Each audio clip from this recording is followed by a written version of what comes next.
girl, big girl, big girl, big girl, big girl. Okay, okay. Okay, let me stop. Okay, I'm bugging. I was just trying to get people because I just decided to go Facebook Live right now because I didn't do it earlier. Them first topics, and I hope y'all bared with me, weren't the greatest. But I tried to make it entertaining for you hoes. Now we're just going to get into all the LGBT stuff. The LGBTea. Okay, so one of the things I want to talk about is, speaking of which, there was an article that came out, I think, I don't remember if they were on a whole bunch of other places, but one of the topics that I want to talk about is, it was on Instinct, the website, shout out to them. They decided to do an article on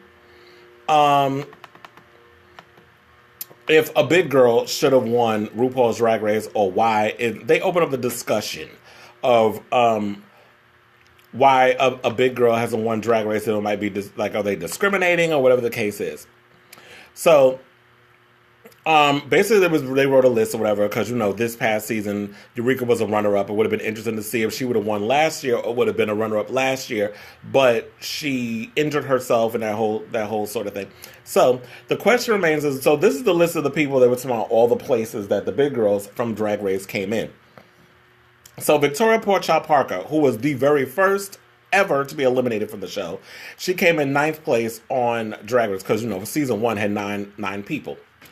So Mystique Summers Madison from season 2 came in 10th place. Mimi on First came in 11th place. Stacey Lane Matthews, season 3, came in 8th place. Delta Work from season 3 came in 7th place. Madame LaQueer from season 4 came in 10th place.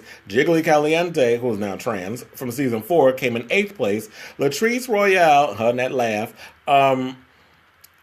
was from season 4, came in 4th place. Penetration from season 5 came in 14th place. Roxy Andrews from season 5 was a runner-up. I think a lot of people were saying that she could have won her season, but she didn't, because during Roxy's season she was so nasty towards Jinx Monsoon that the fans, I don't think, would have allowed it. Darian Lake from season 6 came in 4th place, even though she was a bit polarizing as well. Ginger Minns from season 7, I actually thought she should have won, but people felt her attitude in that finale, especially the way she was coming at Violet and the other girls, she wouldn't have won. So Ginger Minns was a runner-up. Kim Chi was a runner-up during her season. That was the same season of Bob the Drag Queen. Eureka was from season 9. She came in 11th, but she was taken out due to an injury. Calorie Kardashian Williams came in 10th place, 13th place for season 10, because she was eliminated right... Wait, who was she eliminated? Who was Miss Vanjie got eliminated first. I almost forgot. I was like, who got eliminated first? Miss Vanjie. And that's why her career was that's why she's become more of the popular girls. I'm surprised that she didn't win Miss Congeniality. But I guess, well, you know what? Speaking of which, with RuPaul's Drag Race, I would love to see them do Miss Congeniality and Fan Favorite. So the fans should be able to vote on one queen, and then you should do Miss Congeniality. I hope they really push for that for season 11. Because word on the street is they just wrapped season 11, and I can't reveal, but I know one of my friends is on the show, and I can't even say who it is, but I'll give y'all a hint. She just returned to New York, and she just did the spunk party. So if you could look that up, then you know who I'm talking about. Tastes like honey. Anyway, okay, so basically, it's interesting, it's cool, and it's all this other stuff, but I don't know. My thing with this, I know I had somebody who wrote on my Facebook page when I was talking about this very exact post. They felt that Eureka should have won this season. I don't agree with that. I feel like with everything that was going on between her and the Vixen and all the other stuff, I don't think she should have won. I think they picked the right person. But I know a lot of y'all are going to start looking at us sideways because, particularly in New York, we've been winning for the past 3 seasons. And I know everybody's looking at that shit with the side eye. But here's the reality. A lot of the girls are coming from other states. They're moving to New York. And New York pretty much is it. Like, all the requirements that you get off of Drag Race is... is what's required as a New York performer. Like, you have to be able to sing, you got to be able to dance, you got to be able to act, you got to be able to do all kinds. You got to be able to do comedy. You got to be a well-rounded queen. Which is why, should you not become the next RuPaul or whatever you want to call it, a lot of them go off and they get into, like, look at Peppermint. She's on Broadway right now, so you can go and dabble into different things and do different things, and your career will take off. Okay, so should a big girl win? Yes, I would like to see a big girl win in my lifetime, or before they decide to finally cancel Drag Race, which I don't know how long that's going to be, but it'll probably be around for a long time. But I would love to see a big girl win, but I want to see her win based off of just being an all-around talent and not just because she's a big girl. Like, I don't think, like, we need to stop just looking at it and from an affirmative action standpoint. It shouldn't only be just based off of your figure. Oh, we haven't had that before, so we should win. That's like saying, oh, a black girl's never won the show, she should win off her because we need a black girl to win. Like, no. Or we need an Asian girl to win because an Asian girl never won. It's just ridiculous. I just think it should always be based off the talent. Okay, speaking of which, Trixie Mattel is in hot water because apparently she told a joke that people felt was a little racist. Mind you, the whole situation happened at a roast, which I don't know if most people even know what a roast is, but a roast is where you tell inappropriate jokes. It is where you say things that are deemed racist, sexist, homophobic, misogynistic, transphobic. You say all those things there, and it's in the room, and you put it out, and it's funny. People laugh, they don't laugh. It's supposed to be in poor taste. That is the point of a roast. I think what fucks comedy up now is the fact that everybody's got a goddamn phone, and they don't know the connotation of where the joke's coming from. They don't like the joke. They find it distasteful. Therefore, they call it racist. They call it homophobic. They call it transphobic. They call it misogynistic. They call it anti-this and anti... And it's like, if you are not a joke teller, then don't sit and try to tell me as a comic what is funny and what is not funny, because you are not the dictator of what's funny. Comedy, like music and entertainment as a whole, is suggestive. What I find entertaining, you're not going to find entertaining, and that's perfectly okay. It's like everything I laugh at, you're not going to laugh at, and that's okay. I'll tell a joke on this show. I have people roast a gag all the goddamn time on here and on YouTube and all the other formats that I do. I tell my jokes. Sometimes they land, sometimes they don't. But do I sit and wallow in, oh my God, that wasn't funny? No, bitch. I move on to the next shit. That's what you do. Pick yourself up and you move on to the next thing. But apparently, so Trixie wound up, okay. So, So basically we're saying that in comedy, many believe that anything goes, and if you're going to be a part of something like a roast, you better be ready to take a joke as much as you can give it. I guess the same would go for audiences who are watching. Some jokes may be too close for comfort for some, but some comedy queens like Bianca Del Rio and Lady Bunny have given unapologetic performances that have put them in hot water. But yes, that is true, but they also fight and stand by the things that they say. Because I have seen many interviews. I have seen Bianca Del Rio. I haven't seen her recent shows live. I saw Lady Bunny's 2 shows. She did one back in the day at Esquilita. I don't remember that one. I don't remember the name of it. She did it at Esquilita before they closed. And then she did another show at Stonewall called Transgester. That's what it was called. Almost forgot. And when Lady Bunny was telling her jokes, child, I was literally crying, laughing so hard I cried, I almost pissed myself. I had to take 2 pee breaks because the bitch had me dying with all her jokes. But the thing that I love about Bianca Del Rio and I love about Lady Bunny is that they don't apologize for the shit that they say. They don't walk away from the jokes. They don't go, oh, I said something offensive, please forgive me. No, if you're going to say some shit, stand by and own it. I like you a lot more if you did that. But you got to be funny. You can't be doing shit like, what the hell's his name? Like the idiot in the White House who thinks his ass is funny, but you're just ugly and pathetic. But anyway, so basically she said this joke. I couldn't decide what to wear, so I wore this. It's just like cotton. Latrice picked it. So apparently, a lot of people got up in arms because they were equating Latrice Royale, who was a black drag queen, with picking cotton. So then, after some laughter, because I did hear them, like I saw the video on YouTube, and then someone was laughing extra hard. Then they realized, ooh, the room's turning, time to go, I'm trying to backtrack. And so then Trixie responded, oh, is that too far, Denver? What, did you forget to invite your black friends tonight? So, since then, she is not apologizing for what she said. And it is what it is. I don't think it's racist. I think it was in poor taste. I think it was what it was. It's at a roast. She told a joke. People liked it. Then they tried to backtrack it because, we're in a sensitive time now where oh, we can't laugh at things without offending, but we have to walk it back because we don't want people looking at us a certain way. So there's that fine line that people try to walk. But my thing is, look, own your shit and just keep it going. And Trixie is not apologizing, and I don't expect her to apologize. And I don't think people should have to apologize for jokes that they say. And people have come to her defense, where she actually said on July 4th, she was like, if you think drag queens apologize for jokes at a roast, you watch too much TV. I do kind of feel bad because we are now in a... and then I was reading this article where they were trying to equate what Roseanne said about Valerie Jarrett, and then Nene Leakes basically saying that she hopes a heckler gets raped by an Uber driver. Those weren't set up jokes. That's like hitting below the belt.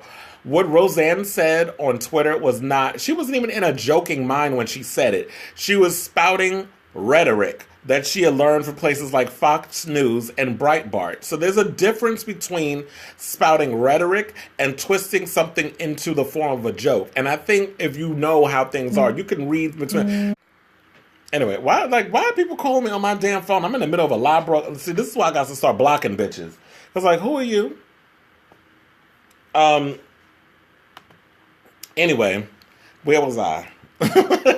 Where I follow, what is her? I was Bette Midler. I follow her on social media. On her tweets are hilarious. People try to go in on her because she equated Trump's meeting with Putin. She matched it with a sex act that gay men do, and they tried to say she was homophobic. I'm like, really? Like, y'all don't all be thinking that Trump and Putin are butt buddies? Like, I've said jokes like that. That they both use a double-sided dildo on each other, and they meet every couple of months to powwow about what's going on in the government, how they're going to continue to rape the government and steal and all this other shit, while they busy putting their feet together, fucking each other with a double-sided dildo. Like, I make jokes and shit about that all the time. Does that make me homophobic, or is it that you can get away with it because if you're gay, you can say things about gay people? It's just getting on my nerves that people are trying to dictate what is considered funny and what is not considered funny, and one person gets up in arms, and it's like, I don't like that, so therefore...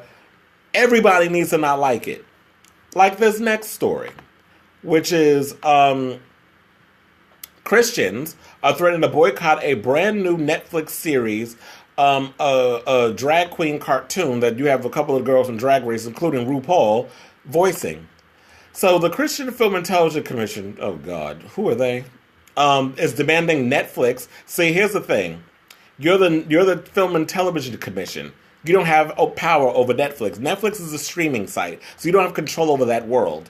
Stay in your lane. They're demanding Netflix cancel plans for an upcoming drag queen superhero cartoon, saying the show is driven by a politically correct transvestite agenda. Number one, drag queens are not transvestites, so get it right. Netflix predictably hasn't deemed to acknowledge the ridiculousness. A petition started by the group asks supporters, Netflix offers wholesome shows like Clifford the Big Red Dog and even Veggie Tales, but do we really want our children to sit down and watch a fun new superhero cartoon series and instead have them lose their innocence to sexual wickedness? Shut the fuck up. At the time of the population, over 26,000 people have signed the petition. Here's the thing. Who are y'all, number one? Number two, yes, there's a lot of wholesome things on Netflix that people can watch. Number two, who said the cartoon was even for children? Wait a minute, what is that cartoon that is on Netflix? I forgot the damn name of it. But there's a cartoon, there's an animated show on Netflix where it's like a little boy who's going through puberty. He masturbates, he does all kinds of shit on there, and I don't hear none of y'all saying nothing about that cartoon. I don't know why I'm thinking Franklin, but that's not the name of the show. It's something. I cannot remember. It's like off the top of my head. There's an animated show that comes on it's Big something. Is it? Was it Big House, Big Shots, Big something? The Big Red Dog? No, I'm just playing. Yeah, I cannot remember. Big Mouth. That's what it was. I was like, as soon as you wrote it, it came to me. Big Mouth. Now, if you ever seen Big Mouth, that show is beyond filthy and is not for kids. But I know mad kids that watch it. And I remember when my coworkers would sit and talk about the show, they'd be laughing and talk about all the shenanigans that be on there. They find the shit funny. They're not bothered. Like, a lot of the new generation are not bothered by gay people, are not bothered by things that's going on in the LGBTQ, LMNOP community. So I don't know why these people want to sit and talk about that this is inappropriate, that's inappropriate. If you don't want to watch something, that's fine. But don't sit and talk about, don't try to hide, oh, the children, the poor children. Like, there's so much content on Netflix that ain't for everybody. If I want to watch the cartoon, I'm going to watch it. You haven't even seen an episode of the show yet, so you don't even know what the show's about. But you're only assuming because you're seeing animated drag queens that our stories aren't allowed to be told, that drag queens aren't allowed to have a voice, that the LGBTQ community can't have a voice. But these motherfucking tired-ass Christians, who should all be burned at the goddamn stake, feel like their opinion is more important and more valid than everybody else. Go fuck yourself. Because, quite frankly, you're not enough to get people to boycott. 26,000 people have signed it. They're probably all from the goddamn South, probably from the Bible Belt. Those are probably all the people that signed this petition. And it doesn't matter anyway, because, you know what? Your boycott is going to work about as much as, say, Monique's is. So, Monique tried to get people to boycott Netflix. They're still thriving, and they haven't seen a dent in anything. So to sit and talk about wholesome agenda, this, that, and the third, it's like, you really don't know Netflix, because Netflix has a lot of shit on their streaming site that is far from wholesome. So, whatever. I'll be checking out the show, and I think now you just brought more attention to it. Okay, so let's move on to the next topic, which is Ricky Martin. Let's talk about him for a second, because I want to get this topic done and over with. So he performed on the 4th of July. I didn't know this because I wasn't watching TV. I was at home. I wasn't doing all this other stuff. So Ricky Martin did a 4th of July performance, and a lot of people were basically tweeting the fact that he sounded horrible. I don't know, because, well, I can't say I don't know, because I actually went on YouTube and, well, on the post that I saw Instinct had it up, and they posted the entire Macy's 4th of July Spectacular special, and I watched his performance live from Vegas. He sounded like his voice needs some rest. But then again, I would have to say this. Ricky Martin has never really had the most spectacular voice. Yes, Ricky Martin is great to look at, and he's a good-looking guy, and this, that, and the third, and he could shake his bonbon. But I think what it is, y'all been so distracted by that man shaking his ass on TV and living La Vida Loca and all that other stuff that y'all never really paid attention to his actual singing voice. And one of the things I've always said about Ricky Martin, he's never really had the strongest vocals. Like, his voice was okay. He's passive. He was just good looking. And then a lot of times when you sing Latin music, you don't really need to have the strongest voice either. Have you ever heard Thalia sing, or Talia sing in English? She sounds horrible too.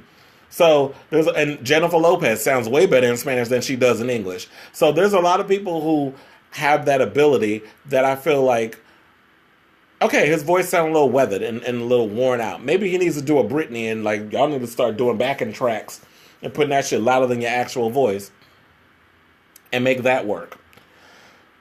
So people were just having a bitch in a situation about his voice, and, it is what it is. But, okay, so he didn't sound that great. Okay, so this is one of the really big topics I want to talk about. So I don't know if y'all have been hearing, but I've known about this story for a while, and I'm kind of upset that I didn't do a whole blog post about it when I should have. But I've seen like a lot of people were starting to do it, so I'm going to come on here and talk about it. So there's a public Facebook group called Muscle Bear, that I don't think anybody might be familiar with. But anyway, there's a group called Muscle Bear that exists on Facebook. So the thing it's a lot of really good looking furry guys with muscles, great bodies, that sort of thing, and the admirers and that sort of thing. So there's a controversy that's surrounding what's been going on with it, and that is they ask you 3 questions before you can join. So the first question is, where are you from? The second is a link to a not safe for work picture of Matthew Camp, who is a model / go-go dancer. And then, so I've seen pictures of Matthew Camp's dick all over social media. I remember he even did a movie that was loosely based on him or something like that. But then the third question it basically says this: if you are Asian or African, do not join the group because it will be blocked from this group. So they don't want blacks or Asian. They said African. So I guess you got to be from Africa, or they're saying like they don't want no black people at all. African Americans. Like, y'all need to be specific with your racism. So they're gonna block you with that case. I didn't even realize I belonged to the group until let me type it in and check and see if I did. And lo and behold, I did. Now the funny thing was, When I belonged to this group at first, when I signed up, that those three questions were the ones that was asked. I wasn't asked that. I was asked where I was from, and I don't remember the other two questions. But if I would have seen them even ask about if you are African or Asian, that you're not allowed, I would have never signed up to be a part of them in the first place. So I don't understand why they would even entertain this. And I know people, friends of mine, who have like people in the group who have asked this question in the comment section. They said, "So why are y'all guys being racist? We don't want to be equated with this. This is not what we signed up for." Like a lot of white people have been coming to the defense and saying stuff. A lot of people have tried to contact the admins. Admins have not answered back. I've had a friend who is black who's now in one of my friends, Q Dark Wolf. That's the name he goes by because he has to. From what I learned from an article that I read when they was talking about black people in the leather community, he goes by a different name to protect the identity of his husband, who doesn't want, well, I guess has a high-profile job and doesn't want the lifestyle that he's into, which is the whole leather community, to equate with what his husband's doing. So he changed. He goes by a different he goes by a stage name to protect his his personal life and the identity of his husband. Mm-hmm. So a friend of mine, Q Dark Wolf, who is a black guy, who's right now, there's a bear thing going on in where is it? In Provincetown at the moment. He basically said that he contacted them and was told by Facebook that this doesn't reflect the guidelines. This isn't against the guidelines of Facebook. And I'm like, so it's okay to be racist, but if you call somebody white trash, you get blocked from social media for a month, or you get your stuff taken down. So white people are protected, but people of color aren't. Like, I don't understand, like, the mentality of what's going on with Facebook and their guidelines and all the bullshit that they're trying to push. So that's basically what was said. I don't know what's going to happen. Like, I guess the only way to deal with this issue is that a lot of people, like, to deal with the issue of this Facebook group being racist towards black and Asian people, what's going to have to happen is that people are going to have to remove themselves from the page. I guess that's the only option. So now I'm thinking I may have to do that. I don't know why I haven't brought myself to do that in the first place. Probably because I saw them hot guys on there and I don't want to miss out. But I feel like we all have to lead by example. If this whole thing isn't going to change with this questionnaire, then we need to set the example and remove the group, or remove ourselves from the group, or report the group. I mean, it's not posting anything inappropriate, but I guess the only protest we have is to remove ourselves from that situation. And then they'll see their numbers go down. But then it might bring in more racists. Who knows? But if it does, then that's on them. There are plenty of other groups out there that we have that you can create that doesn't allow this kind of bigotry. That's all. So congratulations to Courtney Act, who is about to become the very next Graham Norton. She had just signed on to do her very own talk show in London. So from what I heard is she left LA and she now lives in the UK. It's called The Courtney Act Show and it's set to debut on Channel 4 in the UK. The series is being called the world's first dragazine show and will feature an array of celebrity guest studio items and musical numbers. And basically what she said was, this is my show, and I say, come on in, all you heroic misfits. Those of you who are a bit chipped around the edges, I want to welcome you all. And she also says, you bring the open minds, and I bring the open bar, and we'll meet in the middle for a gay old time. Well, I'm here for that. As you know, for those of you who don't know, Courtney was a runner-up on Drag Race Season 6, which was the season with my girl Bianca Del Rio, which she won. And she also turned out to be a fan favorite of Celebrity Big Brother UK. And she also has a bromance with former Apprentice star Adam Brady, who thought Courtney was hot even though he is straight. Wasn't that always the case? She does make a pretty woman. She makes a pretty man, too. The Courtney Act Show was filmed back in May, but the premiere date has not been announced. What I'm actually hoping is that this show will premiere in the U.S. as well. And I'm hoping that World of Wonder don't do no slick shit and be like, oh, it's on our streaming site and you have to pay $3 a month. Like, no, I'm not doing that. Like, first of all, World of Wonder don't own every fucking thing. So I would like to see maybe Netflix pick it up, or BBC America pick it up. Because if BBC America could pick up the Courtney Act show, I'll definitely be watching. Or just put it on YouTube. Like, I'll be watching clips of, what the hell is her name? I'll be watching clips of, the Graham Norton show on YouTube and stuff. So that's pretty much where everybody watches it. Hey, Josh, how you doing? Okay. So we're going to go from one thing to the next big controversy, which is Scarlett Johansson is under fire because she is being roasted for taking on a role where she's going to play a trans man in her next movie.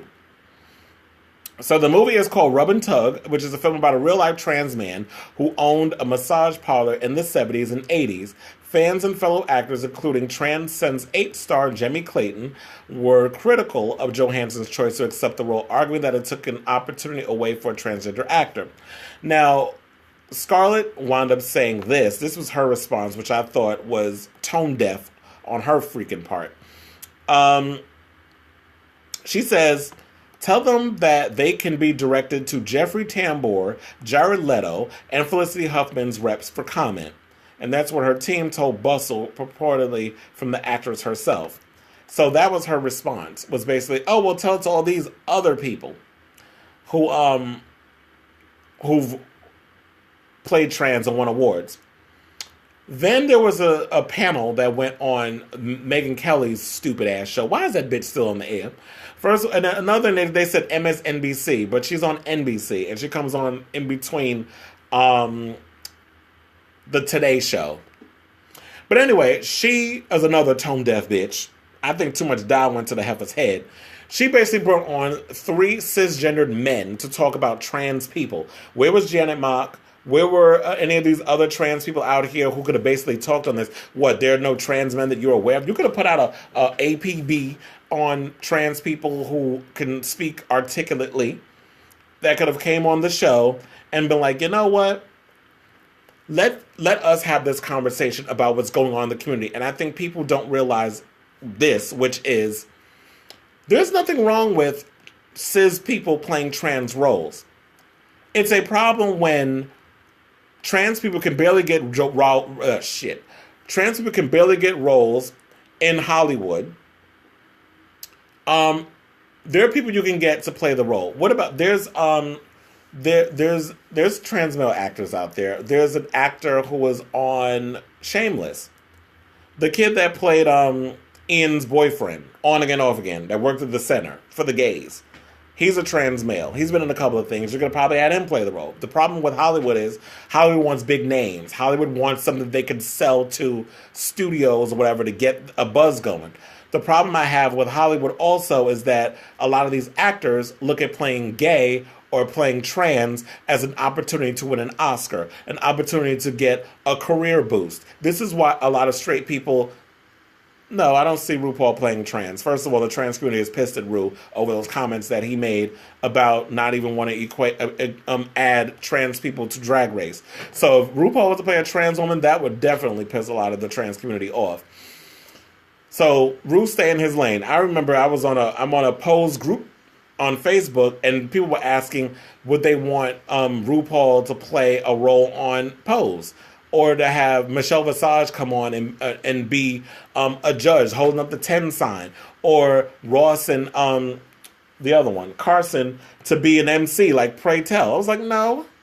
First of all, y'all need to realize this. The reason why this version of the ballroom culture is what it is because it was Crystal LaBeija, from back in the 60s, where they were overly frustrated with people not allowing them to win prizes in a lot of the other balls, which were predominantly won by white girls. So out of frustration, she had a little issue with Harlow and had a little rant. You can see it in the movie The Queen. You can also look up the clip on YouTube. It's there. But when you look at someone like... So no, I don't see RuPaul doing... playing a trans woman. I think there are plenty of trans actors out there. You could do an open casting call. It's an independent film. You can get some people in the room. The problem is they're not allowing a lot of roles for trans actors. You have a lot of people who aren't even trans who are writing for trans characters, when it's like, if you look at why Pose is such a good show is because they've hired people in that community to be as authentic to the struggle as possible. They have them on the writing staff. They have them in the writer's room. They have them producing. They have them directing. Janet Mock directed an episode. So that episode, I believe, comes up next week or the week after. So you have to incorporate these people into the conversation. You cannot be like me. If I was to write a show and I wanted to incorporate a trans character, a trans male character, I'm going to go and look for a trans male who is a writer, so that way we can have him in the room and make the dialogue and make make the story as authentic as possible, because you don't want to make it unrealistic. You don't want people coming after you over your opinion or your beliefs. So I don't see why they would hire her. And that's always my biggest bitch about Hollywood, is the fact that you're falling on deaf ears. You misgendered in the beginning when with the MSNBC, that whole clip was problematic. What was it? They were saying that, yeah, I don't know how you don't have trans people show up on the thing. A former, what was it? It said that the criticism Johansson received caught the attention of MSNBC. No, I don't care about that part. I'm trying to look for the actual post. So none of the panel, first of all, was transgender. The panel started badly with Kelly referring to Gil as a transgender woman, which is misgendering. First of all, she's a trans male. You can't be a trans woman if you're a woman who is living your life as a male. That means you're a female to male transgender, or you're trans male, or you're F2M. That's another one they go by. So one person was saying that to say that all of a sudden that a woman couldn't play in an imaginary world of script, couldn't play a transgender kind, takes from the creativity of Hollywood. And then tried to equate Tom Hanks playing a gay man in Philadelphia, an astronaut in Apollo 13, and Forrest Gump in Forrest Gump. The thing is, trans people, this is not, like, if you're transgender, it is not a career. It's not like, I'm an astronaut, I'm pretending to go into space. I'm a woman, I'm pretending to be a man because I'm an actor. No, that's not how it works. These are people's lives. And so this is where, this is what the bitch is coming from. So, to me, I feel like until we have to be the ones that opens up this conversation and opens up the dialogue and figure out where do we move forward with this, because I feel like Hollywood is still on deaf's ears. We'll make sure, I mean, look, the movie won't make just don't go see the film. But I feel like if you don't go see the film, then they'll be like, well, nobody cares about trans people. Their stories, we don't care about their stories, so therefore we're not going to spend the money. You're missing the point. It's not about that the stories don't need to be told, but trans people should be able to tell the stories. I also feel that trans people should be allowed to play cis roles. So if you got someone who's trans and they want to play a woman, let them play a woman. You let them go for the same role that you would give Tika Sumpter or Angela Bassett or somebody else, or Viola Davis, and not just be like, oh, well, you're transgender. We don't have those roles for you. So it is what it is, and whatever. I'll keep you guys posted on this as it develops, because I'm trying to get through a lot of these topics. I literally have like 12 minutes left in the show. So I'm going to give a shout out to a guy who is disabled and has decided that he's going to be coming up with a sex toy for people who are disabled. So Andrew Gerza, a gay disability awareness consultant who hosts the Sexy Disability After Dark podcast and who organized Toronto's first ever orgy for disabled people. That must have been real interesting. I'm curious how disabled people fuck. I would love to have gone to that type of orgy and see how y'all be doing. Excuse me, I'm feeling gassy all of a sudden. Well, I had hot dogs before I started the show. So, feel a little gassy. But anyway, it's crowdfunding research to develop a line of disabled sex toys specifically developed for people with disabilities. So sexual pleasure is a fundamental part of being human. Some would even say it's a right. While able-bodied people can fulfill this need quite easily on their own, that isn't the case for people with disabilities and limited mobility. Often incorrectly assumed to be lacking in sexual desire, people with disabilities find that their needs are rarely considered when it comes to sex toy design. So, you know what? I actually like this idea. I don't know how he's going to do this, but he's basically saying, like, as part of the research, Gerza surveyed 58 people with physical disabilities. Over half of his respondents had trouble pleasuring themselves unaided. So they need somebody to kind of like get them off. And I've seen movies and stuff where there are people who literally will give you a handy J because you need to get off. About 63% said difficulties with dexterity, grip, muscle control, and hand pain made it difficult for them to masturbate on their own.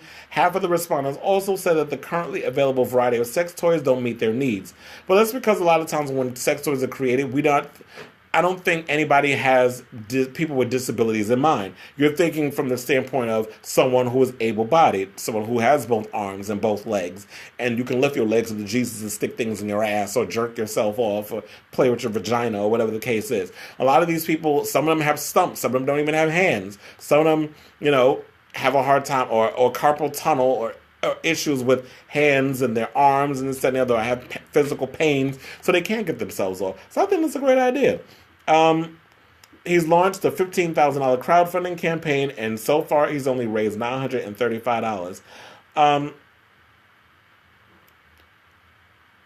And he was also saying that why should able-bodied people donate to a crowdfunding campaign to develop sex toys for people with physical disabilities?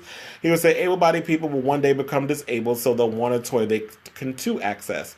And I think we have to kind of think of that, because a lot of times Ollie would say this: I don't think about other people. I'm thinking about myself, selfishly speaking, and I think we all do. So it would be cool, like, if we develop something for people who are disabled.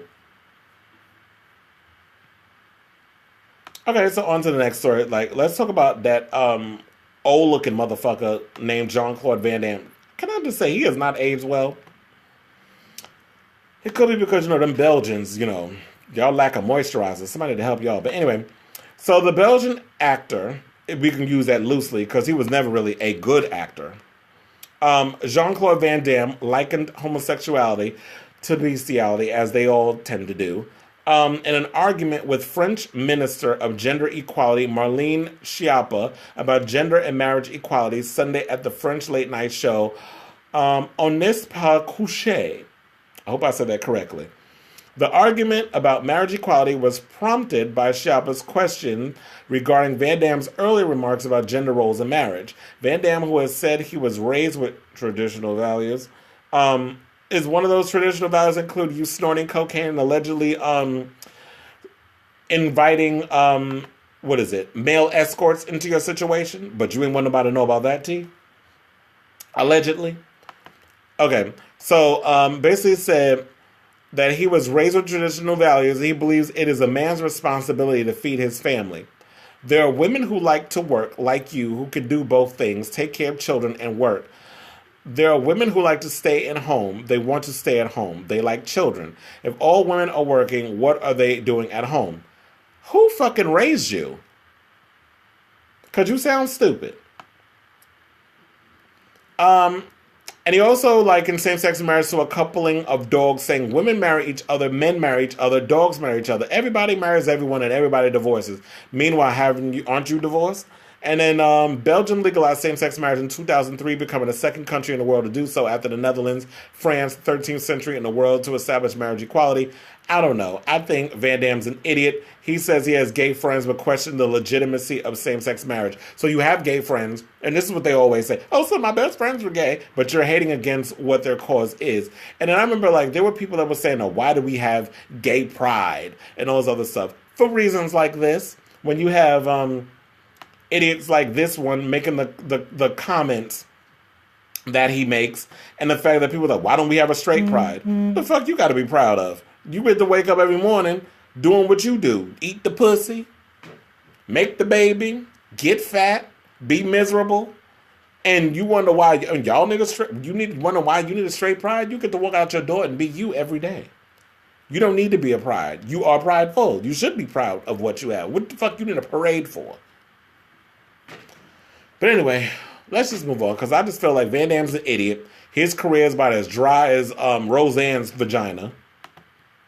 And nobody's checking for Jean-Claude Van Damme. When the last time he had a job? The last thing I saw him in was when he played the villain in The Expendables 3, which was the worst out of all of them. So Van Damme's career is null and void, and nobody cares about him anymore. So let's move on. So there's a recent study showing that 3 out of 10 lesbian, gay, or bisexual people will reject HIV-positive people on dating apps, even though the people they're rejecting are on effective treatments.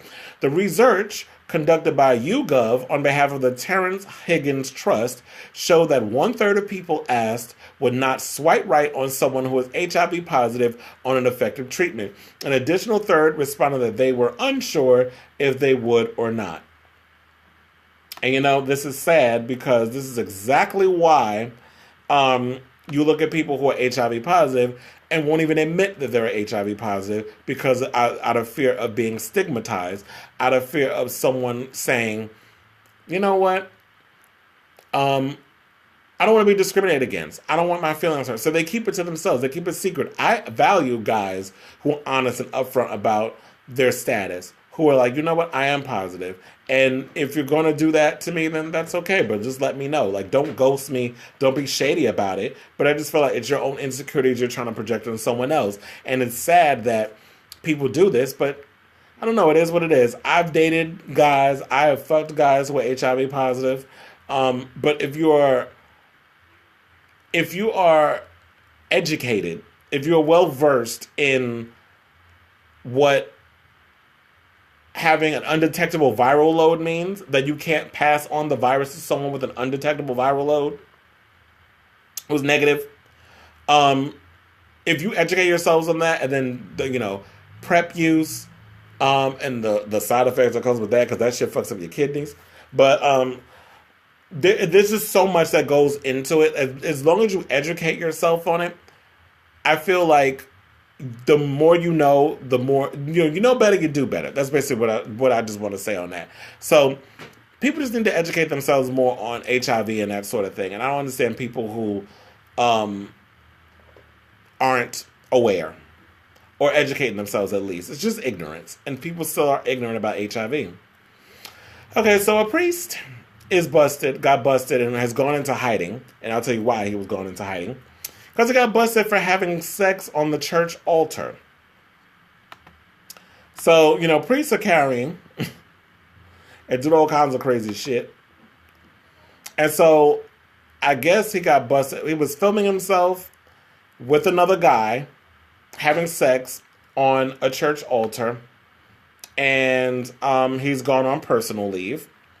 Footage of a man, so it was footage, basically, wearing priest vestments and performing sexual acts with another man first emerged online back in May and resulted in the Garda, the country's state police, opening an investigation into the matter. The super scandalous video was filmed at St. Bartholomew's Church, Kildare, at the Cloyne Diocese in North Cork. Now the Irish Mirror has gotten its hands on the internal church document confirming that the priest of the center of the probe was taking a leave of absence from his duties. So, you know what? The priests are carrying. I don't know what's going on with them, but here's the reality. I don't understand why priests are even considering being celibate or even trying to serve in that whole Catholic doctrine when it doesn't work. The whole celibacy thing was because they didn't want to share the wealth with the children. At first, priesthood wasn't even... They didn't have this whole celibacy thing. Once priests started having kids and they realized that you could pass the gold and everything on down to the families, they stopped because Catholics are selfish. They want you to give them your money, but they don't want to share the wealth.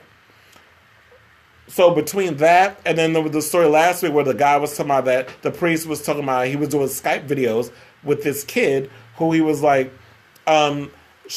come aboard and I'm gonna try to help you deal with whatever issues that you were dealing with in your personal life. And his idea was come on Skype and take your clothes off and pleasure yourself. And this kid went and started keeping receipts and went to the police and eventually the guy got arrested in this whole thing. So you've got predators who are hiding into the church and are basically hiding behind this whole situation. And it's freaking unfortunate that this is happening and that priests are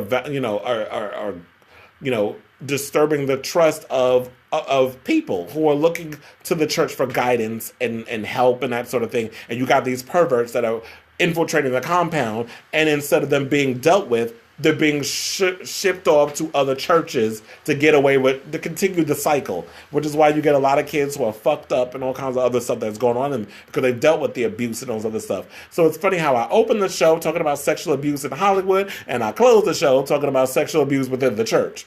So there was a topic I wanted to get into about open relationships. But I think I'll do a YouTube video on that, just to see what people's heads are at and stuff. So I want to thank you all for watching on Facebook Live. I want to thank you all for listening on alldigitalradio.com. Tune in every Tuesday from 2 to 4 on alldigitalradio.com. Also, be sure to download the All Digital Radio app if you want to take me on the go with you throughout the summer. Be sure to follow me on Facebook at Chris Avalon, at Chris Avalon NYC on Twitter. Chris Avalon blog on Instagram. I'm everywhere. I'm even on Snapchat. So, love you all for watching. Love you all for listening. Talk to you later. Love you all. Ciao, lovers.